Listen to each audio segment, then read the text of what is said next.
All right, we're live again. It's been quite a while since we've had a live on a Tuesday night, but we're back. I'm Ed Smathers, founder of Dig the Falls, and I've got Stash Russin with me. Been with Dig the Falls for quite a while. Stash, if you want to give yourself a short introduction, go ahead. You're not going to introduce yourself and do an Yeah, introduction about your background? no, I've got no background here. Oh, bullshit. Um, so my name is Stash. I am a partner of Ed since back in 2009, 2010, 2011, Yeah, something like that. yeah. We've been doing stuff ever since then, hopefully cleaning up stuff and having a good cleanup days and getting together and doing a lot of research on certain waterfalls to get some Mhm. information, hopefully. And I'm also a member of the search and rescue team in Catskill Mountains, public information officer for them. Don't know why, but it's pretty funny. Um, I was second vice president of the 3500 Club. I do trail maintenance in the Catskills all over the place. I help out the rangers here and there, and I also do a podcast called Inside the Line, the Catskills. So Yeah. thank you to Ed for kind of guiding me and helping me out through all this stuff too. He's been there for me ever since. Well, yeah, I mean, you did all the hard work, right? Somewhat. I mean, Yeah. just thinking about it, man. You helped me out. You guided me. So through, I had a lot of questions. So thank you. Well, I like answering questions, so. Yeah, I forgot to show you this. Oh You yeah, can't see you it, got it. can You you? have it on. I Yeah. see it. Nice, excellent. This You is the know. warmest sweater I own, by the way, and it Oh, sometimes seriously? makes me when you drink and you have this on the Dig the Falls Yeah, sweater. Let me see if I can show everybody. dude, that looks good. It is. Awesome. It's so warm, dude. You drink and then you wear this. You'll take it off in like 20 minutes, Oh, that's funny. but it's I good. I feel I feel bad because like I've got all this gear, but most times that I jump on live, it's all in the laundry. So I've got to kind of plan a little bit further ahead, I think. Yeah, So I do have the hat at least. yeah. I So still got that somewhere. yeah. No, you gave that one back. Did I? Yeah, because you said it's too small for your head. Oh, Yeah. interesting. Yeah, it is actually a pretty snug fit though. So even for me, I've got a fairly narrow head, so it's it is what it is, I guess. But yeah, check those things out if anybody's listening. Let check those the merch out. It's pretty high quality stuff. I gotta admit. Yeah. nysfalls.com. Yeah, I actually need to get a lot more ordered up myself, to tell you the truth. Um, thanks for wearing that, actually, because I've been wanting to see how that actually looks on someone. So um, It literally is perfect like size as in like anything around, and I'm nice. very happy of it. I'm very happy I purchased it. Awesome, awesome. So we're going to be talking about a couple of different things tonight. So we've got steps, we've got the website, we've got the store, we've got winter coming up. I want to talk a little bit more about your podcast because your podcast is blowing up, and I'm not surprised because It's blowing up. you put a lot of, yeah, I you wouldn't put a say lot of blowing up. thought. It's doing great, and I'm really happy for you. Um, but the first thing I wanted to say is we're up well past 400 community members on steps, Nice. and I think uh, Mike Radomski has a lot to do with that, from Western New York. There, he's got the hiking challenges out there, and he threw our name out there a couple of times, and that really, I think, pushed a lot of people our way. Nice. But yeah, it's really great to see the map itself actually coming to life and actually gaining a lot of visibility. With that, I haven't really disclosed too many of my plans with the map, other than to grow the community. But in the coming months, look for a couple of things to be added to the map that are really gonna. It's going to be a lot of fun. I think a lot of people enjoy it, and it's going to be something that's going to be unique that we haven't really done before yet. So, Nice. um, so I haven't even talked to the team. I don't think about most of it. So, because I wanted to kind of keep it close to chest, just so when I'm ready, I can talk to you guys, and I want it to be completely like set up first before we release it onto the app. So, Cool. speaking of which, I'll be grabbing your input very soon on that exact subject. So, for anybody that wants to check out the app, it's Steps Map My World, both Android and iPhone. You can go download the app, and basically it's a web based app, or sorry, a map based app where you find locations that are around you, directly around you, and you can go there, visit them, add photos to the app, add stars, things like that, comments about the location. So it's really kind of fun. Then the website, where now that we finally have the website working and actually properly functioning, we're doing a lot of work in the back end. Bobby has spent countless hours in the last month or 2 months updating a lot of the locations, updating a lot of the information. And I put out a blog recently about Steve Young and his wife, about how Steve entrusted us with like years, probably decades worth of work that him and his wife had put together on New York State waterfalls. And it was two big bins, like plastic bins full of file folders. And I mean like end to end full of file folders. And he gave them to me. Gosh, this had to be pre-pandemic. He gave those to me, and I just could not find the time to get to them to really rifle through what he had there. And I didn't realize until I handed the bins off to Bobby so she could catalog them. And I didn't realize what he actually had in there. He had, original postcards from like I think, was it like the early 1900s? Oh, wow. He had, some framed postcards. He had a print. He had an original. So you know who Scott Ensminger is, right? You remember? He's Falls guy, Western New York Oh, waterfall yeah. survey. Yep. Yeah. So he long time ago wrote a book on Letchworth State Park and the 24 waterfalls within Letchworth State Park. And he self-published, I believe, and did a great job with it. And gosh, probably 10 or 15 years ago, I looked it up, and it was selling for like $500 on Amazon Books. It was like, Wow. because it was out of print, you just couldn't find the thing. He's got a copy of that original manuscript in in those files that he gave me. Wow. So we're going to catalog that. We're going to, basically every single piece of work that Steve has put in there, we're going to catalog it all, digitize it all, and then get what's needed up, replaced and uploaded and updated on the website. And that's basically what Bobby has been doing the last like month, maybe even longer. So Excellent. yeah, it's really incredible. I mean, seeing the changes that we're able to add just from Steve's decades worth of work is just, it's incredible. So huge shout out to Steve. He really did us a solid, and we're taking, if he does watch this video, we're taking very, very good care of your information. It's very important to us. So and then as you mentioned earlier, the New York State Waterfalls store front. So it's nysfalls.com. And basically what we're doing there is we're raising funds to pay for what we do on the trails and to the trails. And you could probably elaborate just as well as I can about, kind of what we've been doing on the trails, because you do just as much as what we do. I mean, you get out there and what did you do? Remove 12 bags from Blue Hole at one time? It was there was one time when I was at the Blue Hole and I cleaned up, and it was like at least like 5 to 6. Okay. And then the other time I went to Catterskill, one of the parking lots right outside of Catterskill Falls, and that was about 4-5 bags of trash. Yeah. And those aren't small bags either. Those are like the big black, like 55 gallon. Yeah. Contractor bags. Yeah. It was That's incredible.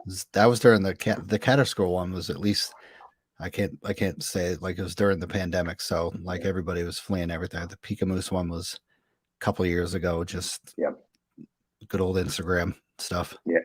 Well, that was before they instituted the system where you have to sign up first, right?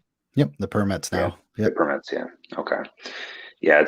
Have you seen a difference in the place, or have you been there to kind of Oh yeah. gauge? Okay. I mean, I went up there once during the week during the permit system, but um, I I didn't at that time they didn't have forgot what it was. It wasn't like the weekly permits.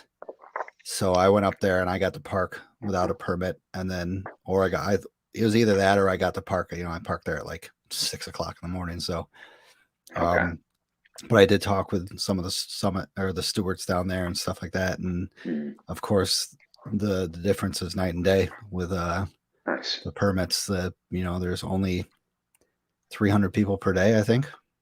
Oh wow. Okay. I'm Yeah. I think there's 300 people per day. Okay. Uh, That's still a I'm lot. Feels like a lot. maybe it's not. Maybe it's. I'm pretty sure it's 300 people per day, Okay. but it still is. It sounds like a lot, but also people come and go, Yeah. stuff like that. It's either 300 permits or like 100 permits, and then a max of like I forgot how many, but it's definitely So many. a good system. Yeah. It's like you can't bring a bus full of people, basically. Yep. Yeah. Okay. Yeah, makes sense. Every car has to get a permit, I think. Gotcha. Because Makes sense. the parking lot up there is only could fit like 10, 15 cars. Okay. Yeah, that's like the AMC almost. Yep. Except for that's a little bit bigger, obviously. But yeah. Wow, that's cool. It's too bad they couldn't institute something like that in the Adirondacks, but that's impossible. It's too vast. It's yeah, it's a hassle. And Yeah. they're not even doing this in some of the big parks, like Yellowstone and stuff like that. They're not doing that Hmm. yet, unless it's out of control. Like even um I don't think you have to get a permit to go to Angel's Landing down in Utah, and that's huge. Hmm. Yeah, honestly, I liked it like geez, Zion, when we went to Zion, Yep. where you parked at like the main visitor center, and then they had buses that would take you through the park and Yep. drop you off wherever. That was ideal to me, Yeah. It's you definitely know. yeah. We planned on going there the past 2 years, but of course some crap has happened. But I have Zion and Utah mapped out to where we can avoid all of that. We have Nice. Yeah. stuff around all of that, and just as good as going down into the canyon and stuff like that. Yeah. Nice. Yeah, we didn't even when we went there, we didn't even see like the major portion. Like we saw, I would think it probably to any experienced person, it was all the boring stuff basically. Mhm. So, we walked up a couple of trails, but we didn't see any of the what do they call those? Um, gosh, the creek beds that are kind of rounded Oh, the from subways. erosion. Yeah, the subways. We didn't even see those. I love So those. yeah, and that's the main reason we went in the first place, but didn't get to see any of that. So, but That place is very unique. I can't wait to yeah, go there. yeah, yeah. I mean, from what we saw, even though we were in the boring area, it was still awesome. It's really Yeah. great. Yeah. So, but yeah. So I mean, anyway, so so the store kind of pays for that, and I mean, we pay just in it's a ridiculous amount for our web hosting and social and everything. But beside that, it's we've got thousands of dollars into our trail building, into our trail cleanups, our volunteer efforts, everything like that. So the store really helps to kind of subsidize a lot of that for us. So we appreciate everyone that has and will make purchases from the store. It's really great. Thank you so much. Yeah. Um, but yeah, so um, I was going to ask before we get in because I want to talk about your podcast. But I was going to ask what what have you been doing for hikes lately? Uh, Unfortunately, I've been working too much. The holidays and Yeah, stuff like that. yeah. Recently I did do a hike up Sherrill Mountain. Did a bushwhack. That's when I hit my face, and that was fun. So how did that happen again? So on the bushwhack, there was a place where I was going towards. I had to navigate like south, and I was doing it very well on a little flat area, and there was just two rocks kind of wedged. So I tried to do like step on one, step on the other, and my one foot went down and Ah, got underneath, and I couldn't. My poles weren't there. Usually, I can balance myself like yeah, crazy with my poles, and I'll never yeah. fall, or I'll fall gracefully. But my foot went down underneath, and then in between the two rocks, there was even like a foot more of Oh leaves gosh, full. So it just took me out, and I went dropped face right first down. right onto another rock. And wow, that sucks. It's very So interesting. you had a pretty good black eye from that too. Oh yeah, it Yeah. was interesting. I my SAR was probably knocked out for a good 5 to 10 seconds. And Jeez. and I got up and my SAR instincts kicked in. I just sat there and I go like that. I look at my hand and I saw there was blood. So I ran over to another rock. I poured out my bag, like laid Nice. everything out and see what I had. Unfortunately, for some reason, I didn't have gauze pads. Oh man, what the heck? So I took wet wipes. I took a wet wipe and I put it on there and sat there for like 5 minutes to see how well it was bleeding. It wasn't too bad. So Cool. what did I do? I pulled my hat down a little bit, let the wet wipe sit on there, and I continued my hike. I was gonna say if it kept bleeding for more than 5 minutes, I was gonna head down. I was Yeah. pretty decent elevation law gain for where I was. I was probably I started at 1,700 feet and I was at 3,200 feet, so it's a Oh good wow. 1,500 Yeah. feet. Yep. Well, and by then your heart's pumping already. So I mean, you'd know Yep, right away if you were bleeding pretty good. So yep. But nice. everything turned out fine. It Yeah. So was- knocked yourself out and kept hiking. yeah, yeah. It was nice. And then well, today I went to a place in Westford, right outside Okay. of Cooperstown and stuff, called Betty and Wilbur Davis State Park. Okay. It's very easy stuff, almost like city hiking. Basically, it's Nice. beautiful woods, beautiful trails, just Okay. very easy and short, and nice little views of the tiny hills we have up here. Sometimes the easy hikes are really nice to just kind of hang out on.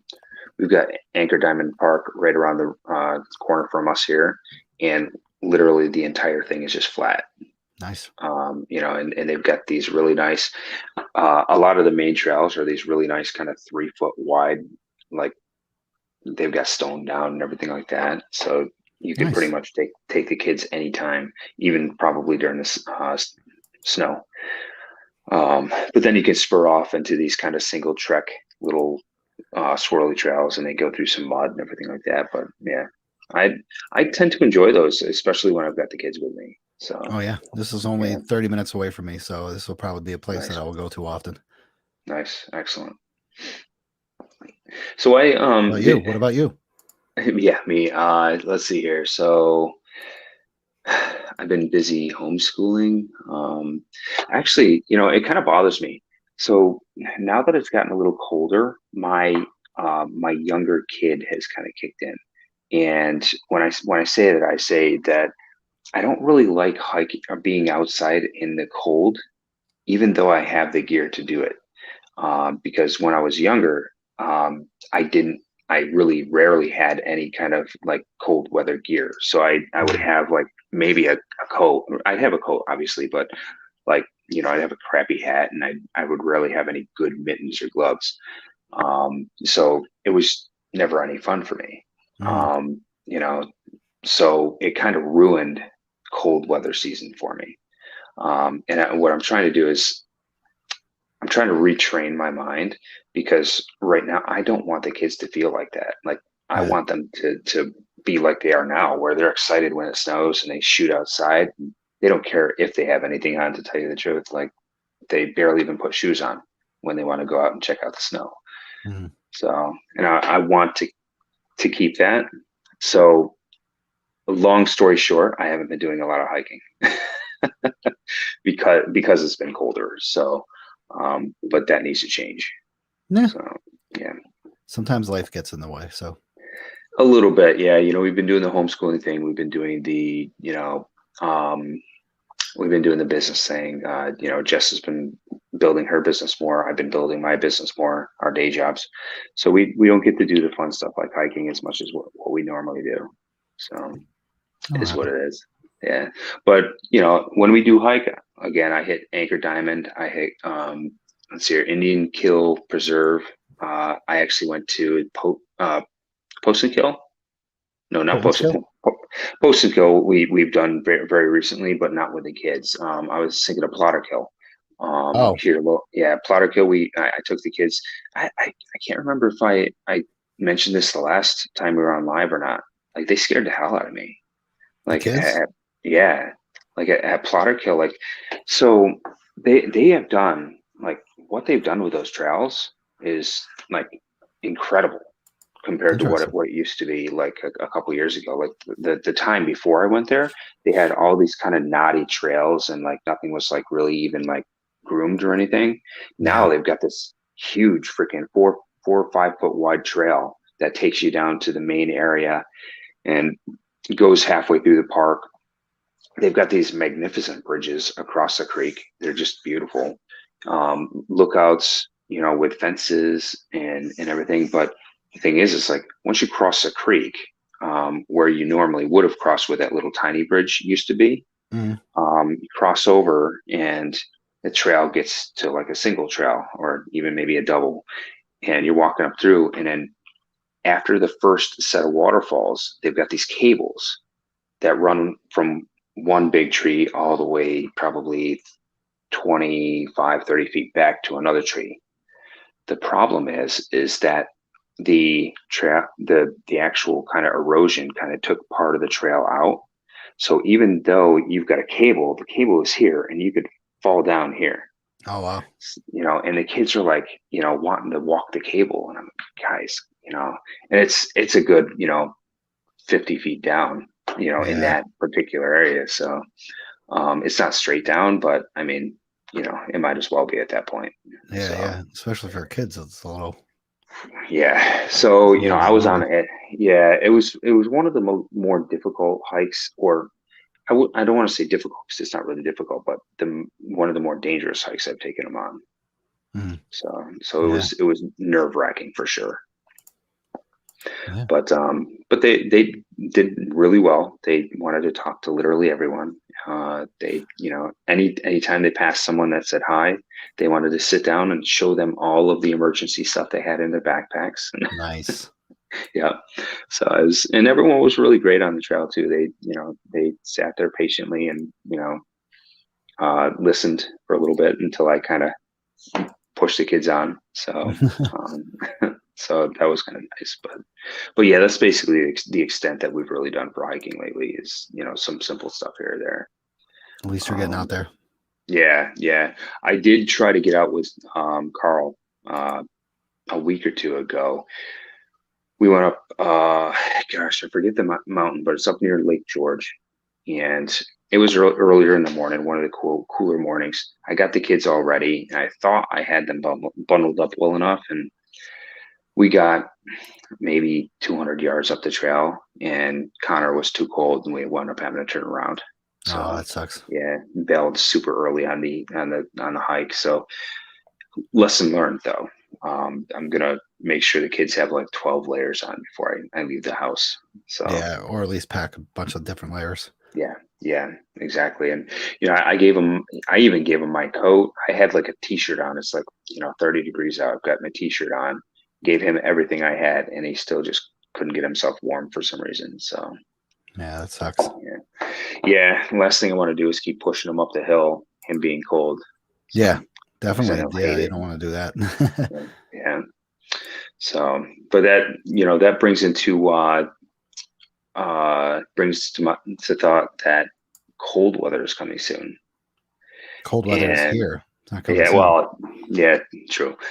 Ice is here, and I wanted to talk to you a little bit about the gear that everyone should start taking with them, basically. Okay. So, in your area, since you kind of cover the Catskills, that gives us a good kind of mix of really everything, as far as low level and uh, high altitude hiking. So you could kind of touch on pretty much everything, really. So how Absolutely. about, yeah, give a rundown as far as like if you're at low altitude stuff and you're planning on staying at low altitude.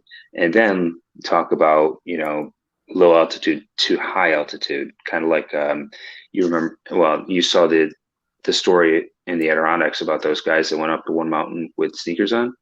Of So course, yes, so I know you can touch on this a little bit and help some people out maybe. morons. So I was once trying to be again, nice. yeah, don't be nice. Don't be nice. They don't deserve That your was sympathy. that's poor Um, planning for sure. yeah, so it's night and day between lower elevation and higher elevation. Hmm. Even where I live, and there's only an 800-foot difference between where I live and the top of one of our little mountains. So not even 800 feet.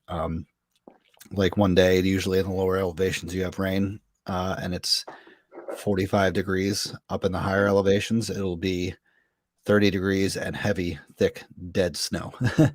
Nice. um, but like where I live right now in the lower elevations, we had a little bit of dusting after last night after pouring rain for a while. Hmm. But I know that up in the high peaks, it was probably around 45 degrees, and then it lowered probably down to a good 20 degrees. So that means Hmm. everything's thawed over with complete ice. Yeah. So definitely night and day. And I went over this in one of my podcasts about winter hiking. As of the first freeze, you basically bring everything with you that you can. Okay. Micro spikes are, I shouldn't say they're recommended. They should be required, Yeah. especially with the way search and rescue and the way people are going right now. It's just a whole different life with the micro Run, spikes. run down what microspikes are, what types there are, and what kind of cost you're looking at. So micro spikes, there's a bunch of different micro spikes. Everybody thinks that yak tracks are micro spikes. Don't buy those. Don't waste your time. It's Good. rubber. The yak tracks are rubber with wires on it. Your kids Hmm. can make them. Micro spikes though are steel teeth on steel chains that go around the bottom of your feet and grip the ice a lot better than anything else really. Hmm. And there's two different sets of that I prefer that I talk about, and they're Cachulas microspikes, and then there's Hillsong crampons, and they say they're crampons, but they're microspikes. Catula, Microspikes, right? yeah, Catula. the Okay. Catulo I used to have, but they broke twice on one hike, so Jeez. that was fun. But the Hill Sounds are a little bit more aggressive. They're a little longer, and they're a little bit they fit better on the shoe. The Catulas are like rubber that slide on your shoe pretty good. They go, Right. and once you put them on the shoe, they grip each other Yeah. at the end, and then they're flat on your shoe. But Right. it's definitely night and day difference when you're hiking in ice and you can't get anywhere. You just put those things on, and you're going right up the middle of the trail through the ice with confidence. It'll be sketchy at first, but you'll Yeah. start being confident about it. So, but these are not a replacement for wearing proper boots as well, right? Like you should have proper boots on Oh to yeah, fit to the spikes. yeah. I mean they'll fit over anything, but you Yeah. definitely should have hiker boots or whatever. I mean, to be honest, I don't wear boots. I wear shoes Okay. all year Okay. round, Nice. but Okay. that's comfortable for me and for my ankles. So Yeah. I found that wearing the boots, the upper top kills my heels, and I get blisters and Mhm. everything. And I haven't found a way around that. So I just, even when I snowshoe, I use shoes. Oh, good to know. Okay. But So like, but you got a pretty good pair of hiking shoes, right? yeah, they're the Yeah. Merrell's, Yep. Moabs, something like Okay. that. Yep. Yep. Chameleons. Okay. Yeah. Yeah, My but yeah, they usually the microspikes range usually from like $45 to maybe like $65, okay. and And they're worth it. so from what I've seen, I honestly have not purchased a set of microspikes yet. I say yet because this year I'm going to grab some. Hey, I'm still learning, man. It's all good. Um, but as far as pricing goes, are you really seeing that much of a um, performance difference in the higher end ones compared to like the $40? pair? Definitely. Okay. It's not more of performance with the Hill Sounds. I think the Hill Sounds have a great warranty. They back up Mm, their stuff if it breaks. okay. I sent mine in. I actually bought a new pair, and then because I can't go like 2-3 weeks without this. I hike every week, so I bought a new pair, and then I sent a picture and a comment into them about it breaking on the trail, and I had two carabiners holding them on so I could finish the hike because I was up 2,000 feet. So I'm just like, yeah, Right. there's no way I can't go out with one of these. So Yep. they fixed them and sent another pair in. Wow, that's decent. Nice. Yeah, Well, Hill that's, Sounds are awesome. and I mean, when you're talking 20, 25 bucks between the two, I think I'd spend the extra 25 bucks for something like that, Oh yeah, for, definitely. yeah, The yeah, Catulas are very good though. They're very and different hikers have different opinions. Maybe they might like their Catulas better than the crampons, just like snowshoes yeah, and shoes and yeah.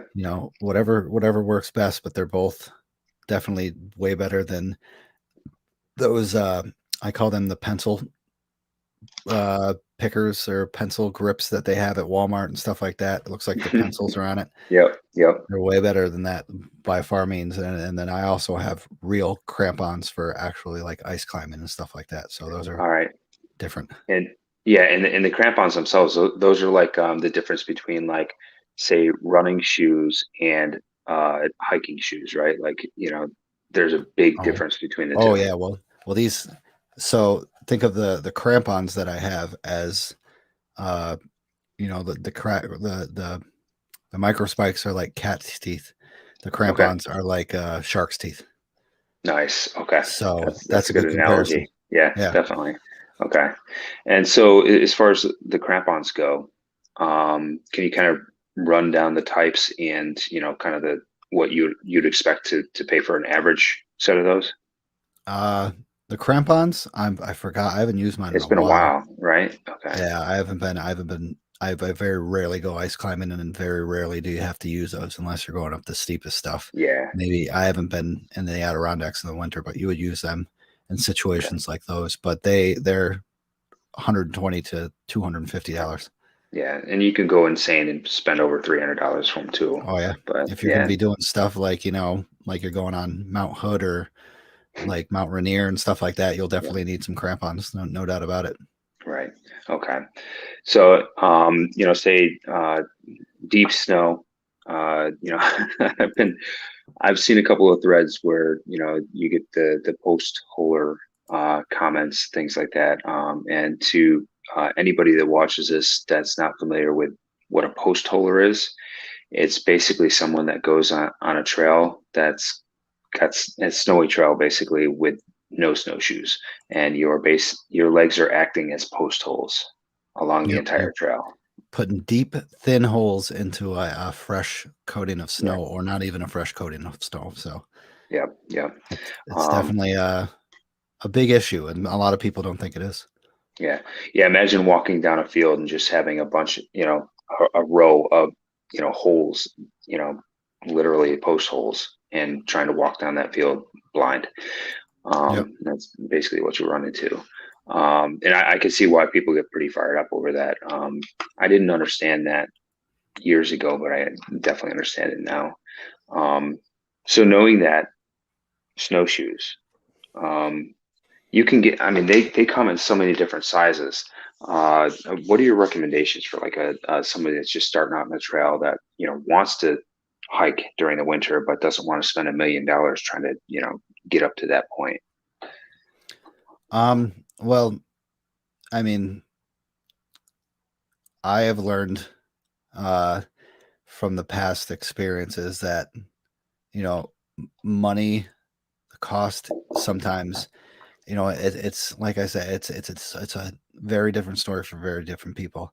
I've Hmm. gotten cheap snowshoes and I thought they were decent, and then stuff started breaking, and then I got really good snowshoes, and the difference is absolutely astronomical.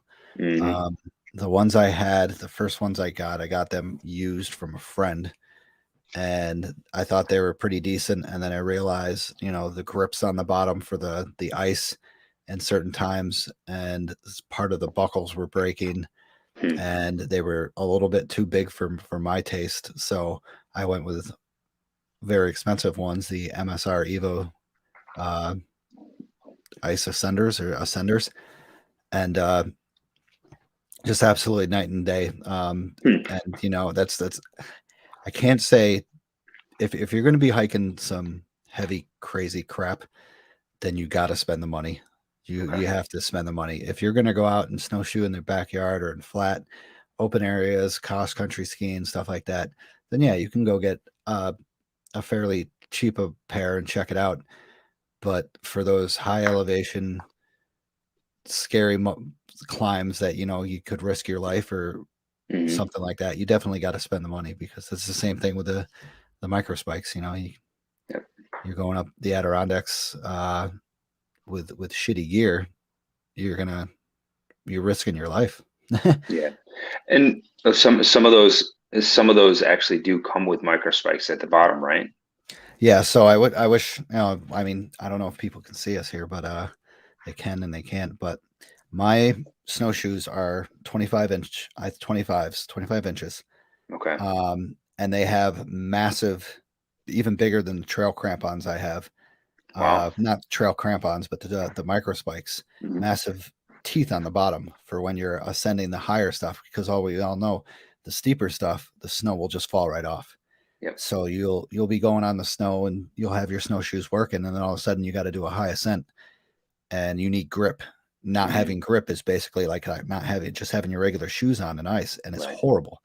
Yep. So whoever thought of this is a genius because if you're doing higher elevation hikes, you're going to have those uh, steep changes in pitch and stuff like that. And I've found night and day between those stuff and the ones that I previously had. Had maybe like not even like 3/4 of an inch grips on the bottom, which is like a regular, not cheap white microspike. The new ones have at Hmm. least an inch and a quarter and stuff like that, and it's big Uh, difference.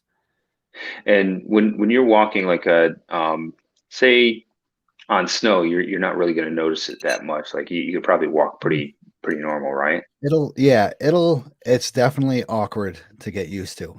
Yeah. It takes definitely a couple times. I gotta admit. Okay. Okay. Sorry But for then, the phone. no, it's fine, man. So, and then obviously once you get on the harder stuff like the rock face and stuff like that, you're noticing a very big difference in the way you have to walk, right?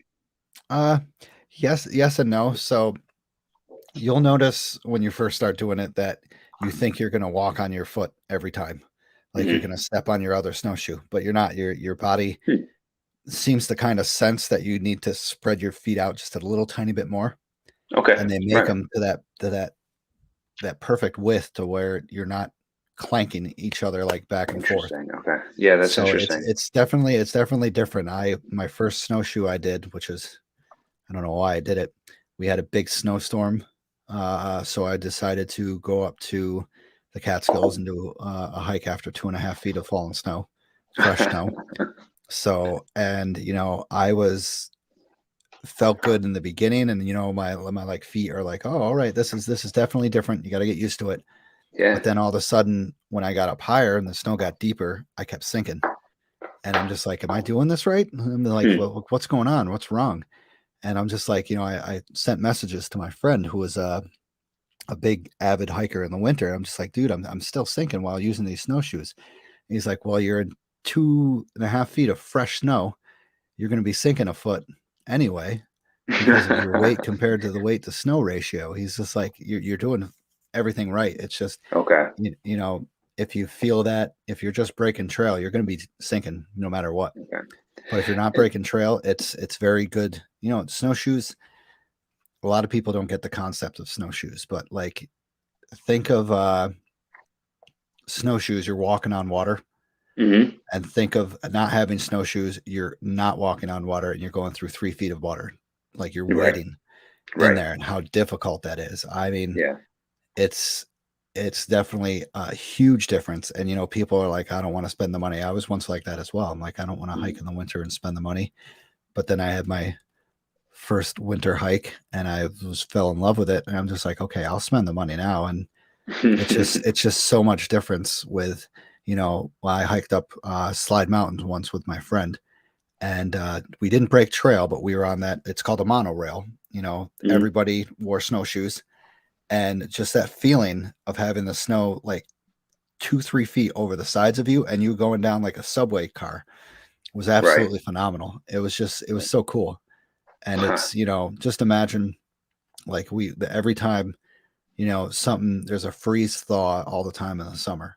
So just imagine being on that monorail and somebody post holes. It kind of thaws a little bit and then it freezes Mhm. over. That post hole is now a concrete Yeah. like Yeah. hole right there. So one Mhm. person stepping in that's a broken ankle right there, and that's a Yep. rescue.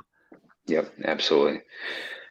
Wow. Yeah. I mean, and that's the one thing that I always wonder because I've never had a set of snowshoes either. And I want to get some for the kids. I don't know if this year's a good year for it, but It can be tough to find them. yeah, I'm sure. I'm I mean, sure. maybe kids might be good, but for adults now, it's a lot of people are getting it's just like last year. Yeah. Everybody wants to get out, but hopefully there'll be Yep. used ones next year. Yeah, it's true. Like I'm sure there'll be snowshoe swaps Yep. pretty soon. I mean, if you're Um, like you said, you don't live in an area that has like a great amount of snowshoers and stuff like that, mm, or basically like not saying like people that respect that, but if you're out in like the Catskills or like open, I live in Oneonta. mm, We're a city. We're not a city. We're not a city. We're a big town. yeah, But we have hills and stuff like that. So you go out there and you experience the snowshoes like the first time. You'll get respect and you'll gain respect for what the snowshoers do and what the snowshoes actually do in the winter. So right, right. Yeah, and I can definitely understand that. I mean, there was one time, this is years back, and the snow literally just it piled down. So it was basically like a foot and a half of just powder, all fresh nice. powder. And so Jess and I were like, well, let's go out hike. We'll check out this trail. And it was actually in one of Russell Dunn's books. It was the bottomless pond or something like that. Basically, the pond empties into a hole in the bottom and like Mhm. empties, just goes away. Nice. So we said, yeah, let's go out hiking. So Jesus, yeah, we bundled up pretty nice, but we had no snowshoes, and we're like up above our knees in snow, and we're just trudging through this powdery snow. And luckily, we didn't make an impact at the time because it was all powder, so it just kind of filled itself back in. Um, but in that case, it would have been really nice to have like snowshoes, Oh yeah. just to make the hike that much more enjoyable. So It's it's pretty crazy that the total difference and the feeling. yeah. That's the whole thing is the feeling of when you make that trail. So when basically if you go in fresh powder and you post hole up, you're going to Hmm. still post hole down. You're going to have a Yeah. miserable time going down because you're not Hmm. making a flat terrain. When I did that one hike with the fresh snow, I kind of made that little path that I went up, straight path, 2 feet, with the flat things. It was difficult. It was absolutely horrible. Yeah. Whatever you're going to do not, if you're going to break trail and mass amounts of snow, do it with 3 or 4 people because one person, it's the worst. I must have lost at least 5 pounds that day, sweating my butt off. But I made Wow. the snowshoes made the trail up, and on the way down, it was smooth sailing. Like Nice. it was there. It was like concrete Yep. walk through going down, and I like ran because I was like, oh, it's fluffy, and then you pack it down, and then like 10 other people who's behind you, Yep. might have the experience and be like, wow, somebody broke trail. This is amazing. Yeah. Yeah. I suppose it's a lot like yeah, it's snowmobiling too, because I remember back in the day, snowmobiling, you're breaking trail. Yeah, you're getting freaking snow all in your face. You're barely moving. You can't do anything, but the guys behind you get to enjoy the trail. Yep, yep. So yeah, same thing. But then try riding a bike through the same trail, and it's that's basically what post holing is doing. Is you're riding a bike through the trail, Yep. whereas so yeah, I can see that. That's cool. So did you mention cost for like a good pair of snowshoes? Like that's like three or four hundred 120 dollars. to 200 Oh, okay. dollars. Okay. So you did kind of mention that. Okay. Because I was looking and I was looking at some of the kind of pro range stuff, and obviously that stuff is like crazy expensive. The Um, MSRs, man, the MSR that and tubs and stuff, highly recommended. I don't know if they put new straps on the MSRs, and they're really wicked. They're uh hmm, they're very easy to unstrap, nice, and they're rubber, so they're durable. nice, They're not plastic or anything. So right. So you're not like you're not zipping up like a set of ski boots or anything like that. nope, That's just put your nice. foot right into it, almost like lace them up, Wow, and then you're good to go. It's nice. definitely something to get used to. Okay, I gotta nice. agree. I gotta admit, like it doesn't like first time is not like it's like riding a bike. You just like, oh, this is weird. This is weird. And then once you get a hang of it, it's absolutely phenomenal time. Okay, cool. Um, all right. I mean, we're at about 45 minutes, so yeah, It's not long. I just saw that. I was like, whoa, that went fast. yeah. So I didn't know if there's anything. Oh, we didn't touch on your podcast because I want to talk about that a little bit. First off, congratulations on how well it's doing because I'm very happy for you. But maybe if you want to tell about maybe future podcasts or kind of your wins and losses, it's up to you. So yeah, I have a podcast called Inside the Line, the Catskills. Surprisingly, it is doing well. I think. Um, you know, Surprisingly, yeah. Well, I'd have to say, I didn't like the other day. I just hit over 2,000 listens, and I have 13 beautiful. episodes. That's awesome. So, and I'm thinking, I'm trying to figure out right now. Right now, I think I'm up to at least 21 in the future. So I got another 8 more Wow, episodes to record in the future. that's awesome. So, um, but it's going well. I'm touching base on basically almost everything so far that I can think of, and I have a lot more to come. I have this week, actually tomorrow, is a friend of mine who is a guide in the Catskills, and we're also going to be talking about through hiking because he's done the Appalachian Trail, he's done the North Pole Wow, Placid Trail, he's done the Long Path, he's done the Cohoes Trail, and so he's a definitely big through hiker. And he is a big guy down the Catskills. He's a great guy. I love him. I love talking to him. I love seeing him. So hopefully that'll be a good one. I'm not saying hopefully it will be. My recent one was one of the funnest ones I had. I don't know if you've heard of the ADK Fun Police. no, I haven't. So these guys are like great humans. Like this guy is really cool. He makes memes and stuff and jokes about Okay, the crap that's happening in the Adirondacks. He said he started as a Reddit page picking okay, on people with drones or pointing out people with drones and stuff like that. And then yeah, all of a sudden he took it to Instagram and he's huge. He's got over 4,000 followers. that's awesome. So I was just like, there was a recent incident up in Hunter where the guy put graffiti on a lean-to and a rock and everything. Saw that. And then he Ridiculous. tried to Yeah. redeem himself by driving up the freaking ski trails and removing it. So I was just like, dude, I want you on the show. You're really cool. You're really fun. You make memes. I make memes. I love it. I just made a meme. I was on put it on my Instagram.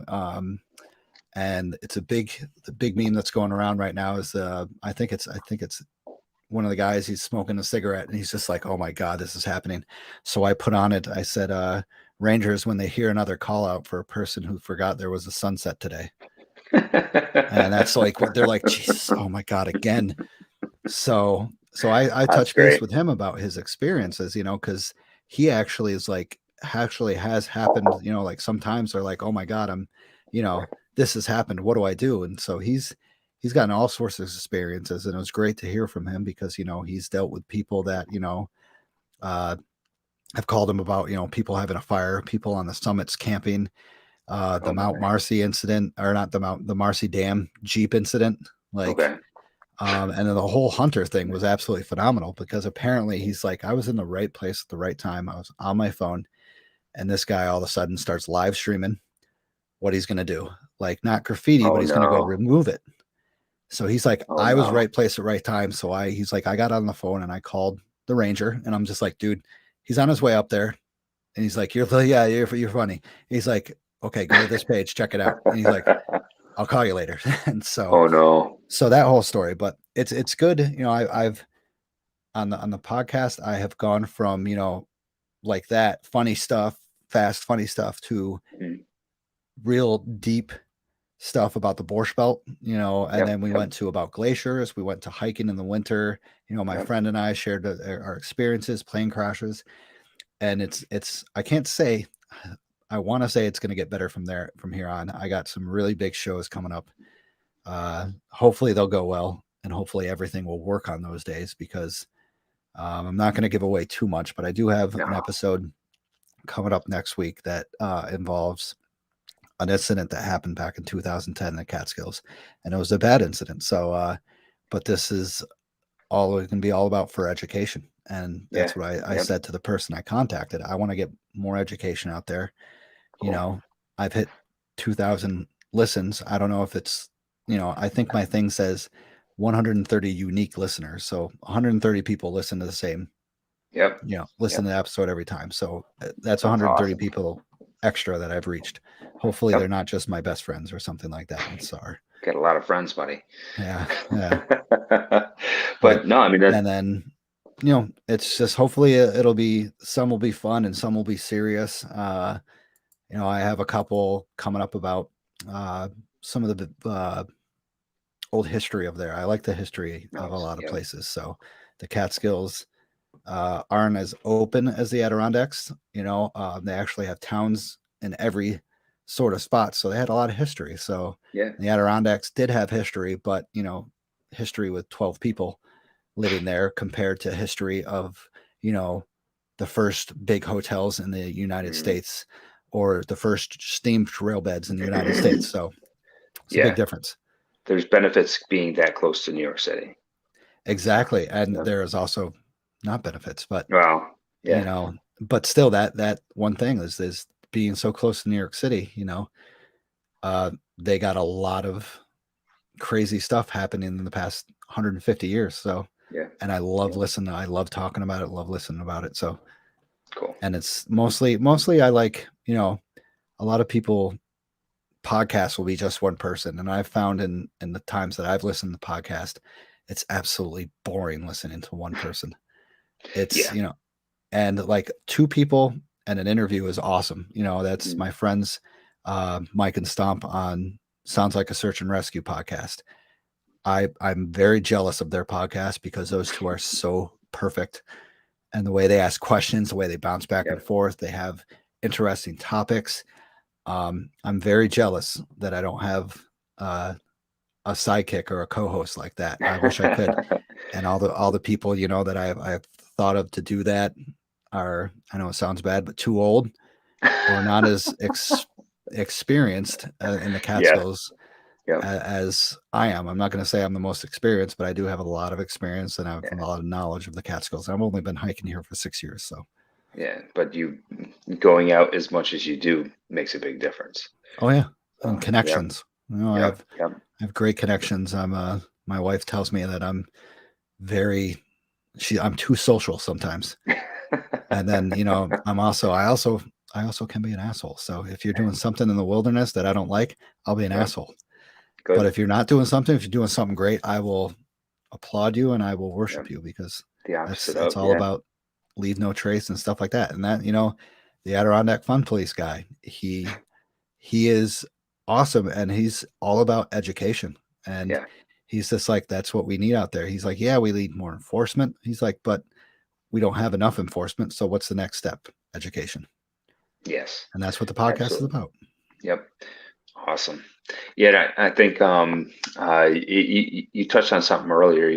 You think it's going to be as good or better later. Well, I think honestly, like consistency is really what everyone looks for. So, and I think you've kind of hit the golden note of consistency, and that's why your numbers are looking the way they are. So, you know, keep what you're doing, man. It's awesome. I think in this case, you know, will a second person a co-host or whatever add to your podcast, it's possible. But at the same time, you obviously have, uh, you know, you've got a good thing going. So, don't be in a I do. rush to change things. So, Yeah, and what's good would be having one person. Uh, I'm available whenever I want to be available. mm-hmm. And then also, I've actually had a big schedule change in my work, and I'm very thankful for that. Holy Yeah, crap, that opens up my life so much easier. awesome. So now, like when I contact someone, like the next episode, well, the next week's episode, they're like, yeah, we're only available from this to this, and I'm just like, oh crap, that's tight, And usually I'm doing it like this. I took after from you, Yeah, and 7:30 is like a good time for me, yeah, and 7 o'clock, 7:30, and then if they can change, luckily, I will adapt to that because if it's good enough to do that, it's good enough content, I'll do it. yeah, yeah. And that's why Nice. I've gotten a lot of. I love the education part. Like, Yeah, I've the guides that I've talked to on my show, they've been trained to leave no trace. They've been trained to rescue, to help, to educate. So, and I love having the guides on there. I just love having those guides because they're I have the scenic route guiding I did, yeah, Drift Van Winkle adventure guides. This Mo that's coming up is a guide as well, hike on guides, and yeah, they all have different dynamics yeah. of what they want to do, and their goals, and they're different people. So it's so cool. And it's amazing though. Like those guys, uh, almost every single time, are really great storytellers. Yep, It's I don't know if it's like a personality type that gets them into that line of work, but like yeah, they just have like a great way of telling stories and things that's happened. It's really great. exactly. Yeah, nice.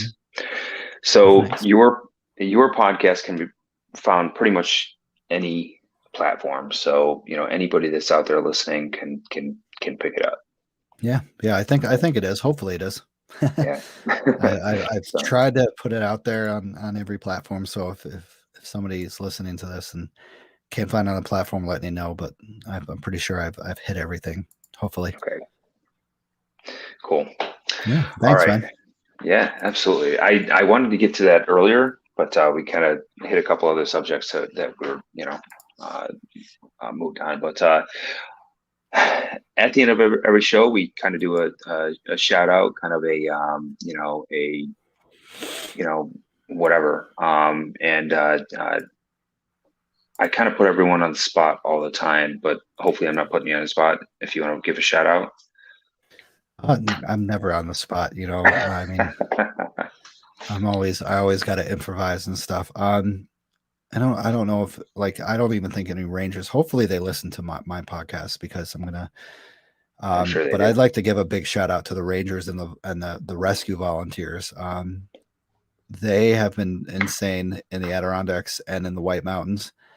Um, like I said, one of my other podcast friends is a White Mountain vice president of the Pemmy Gossett team, and they have been out there like night and day, mostly night because people are dumb.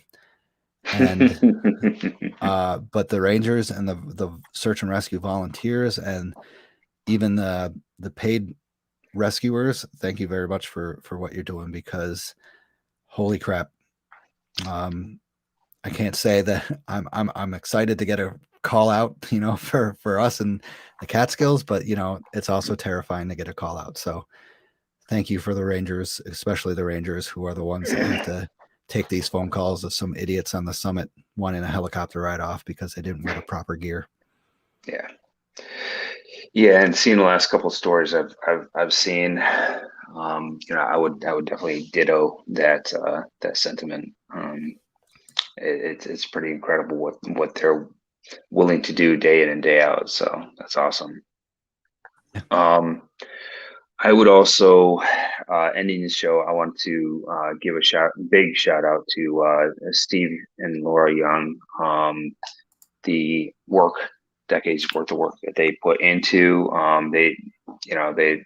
it's going to change a lot of the data that we've had on our website. It's going to make it more robust. We're also adding a lot of photos to our website because of that.